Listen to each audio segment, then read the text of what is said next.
Olá, tudo bem com você? Espero que sim. Permita fazer uma análise com você, juntamente com você, de um dos textos sagrados das Escrituras, que é no Novo Testamento, na primeira carta de Paulo aos Coríntios, no capítulo 11, versículo 23 em diante, propriamente o versículo 28.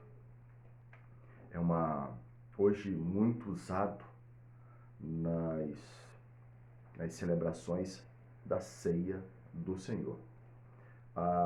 E a pergunta que se faz é: quem pode participar da ceia? Quem? Qual é a pessoa? E para isso a gente precisa entender, dentro de um contexto, primeiro, o que é ceia?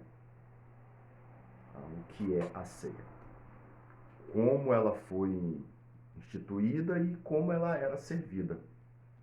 Num caso especificamente de Corintos, da igreja de Corintos, em que Paulo ali assim descreve, o que acontece ali, a ceia, a ceia acontecia uma vez por ano, e nesse uma vez por ano, basicamente no período aí da Páscoa, em Corintos tinha a festa, né, uma festa ágape, que era considerada uma festa do amor, e as pessoas na ceia, que é bem diferente do hoje, que tem lá um pão, um cálice. Na ceia era realmente uma refeição que era servido, e ali também tinha o pão e o cálice. Só que as pessoas levavam, reuniam todas as pessoas, né, dessa igreja, tanto pessoas de boas condições, pessoas de condições mais inferiores, mas todo mundo se reuniu. E cada um levava, assim, alimentos e repartia um com os outros. Quando Paulo fala da expressão examine-se, pois, o homem a si mesmo, e que hoje as pessoas têm como essa expressão, como Paulo está falando de examinar se está em pecado, se não está em pecado, examinar a vida, na verdade Paulo não está dizendo isso. Essa não é a expressão que Paulo está usando. Até porque, se a gente for entender que para participar da ceia a pessoa não pode ter pecado, então ninguém participa da ceia. Porque todos nós temos pecado. Todos nós pecamos diariamente. E aquele que falar que não pecou durante o dia, ele acabou de pecar porque mentiu. Então todos nós pecamos. Então, se for por esse caminho de que só pode participar da ceia quem não estiver pecado, então ninguém pode participar. Nem o pastor, nem a pastora, ninguém está apto a participar. Então, esse memorial do corpo e do sangue de Jesus, ele é realmente para pecador. Ele é realmente para pecador. Não é para quem não esteja fora do pecado, ele é realmente para pecador.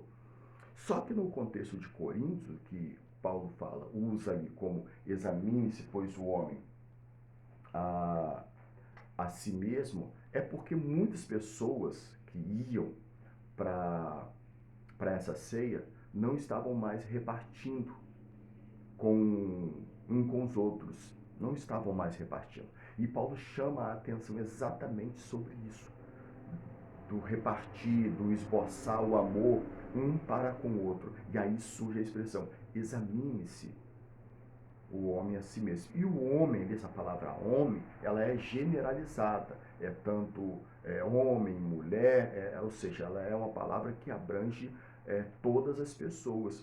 Eles deixaram de fazer isso.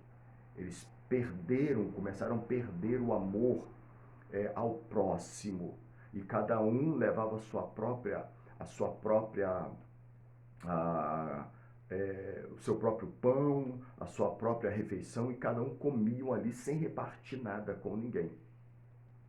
E isso causou um mal-estar muito grande na igreja, a ponto de Paulo escrever a carta, e no capítulo 11, no versículo 23, tanto é que ele fala, eu vou passar para vocês o que eu recebi do Senhor, o que o Senhor nos ensinou no dia em que foi traído.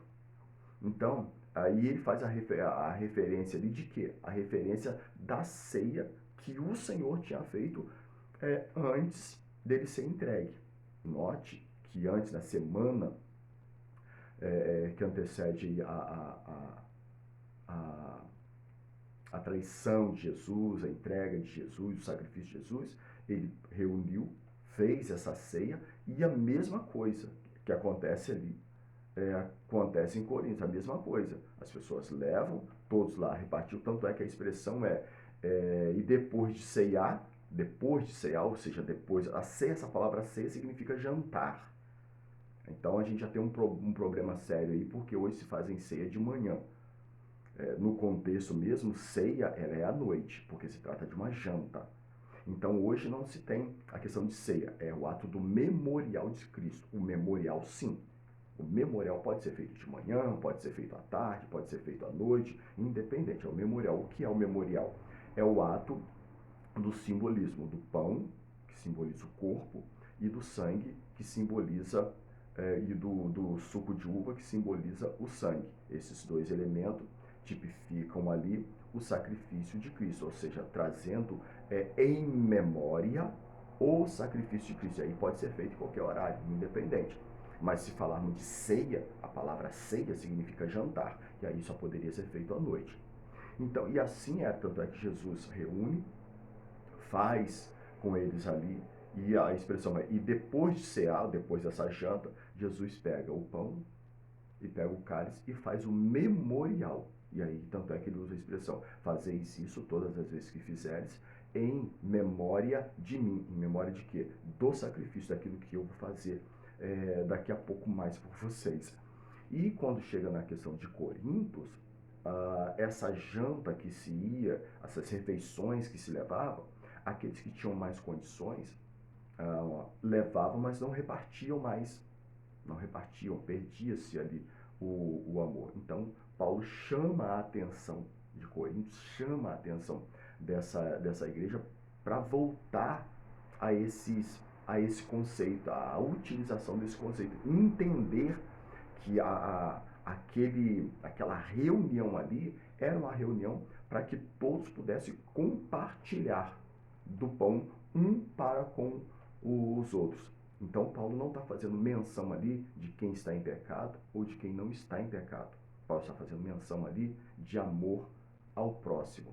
Então, hoje, o que há aí essa confusão aonde se tem que as pessoas confundem e acham que Paulo está falando ali, você examine-se se você não estiver em pecado, você pode participar, mas se você não estiver em pecado, você não pode participar. E não é isso que Paulo está dizendo ali. Por isso é interessante conhecer o fundo histórico de cada passagem bíblica.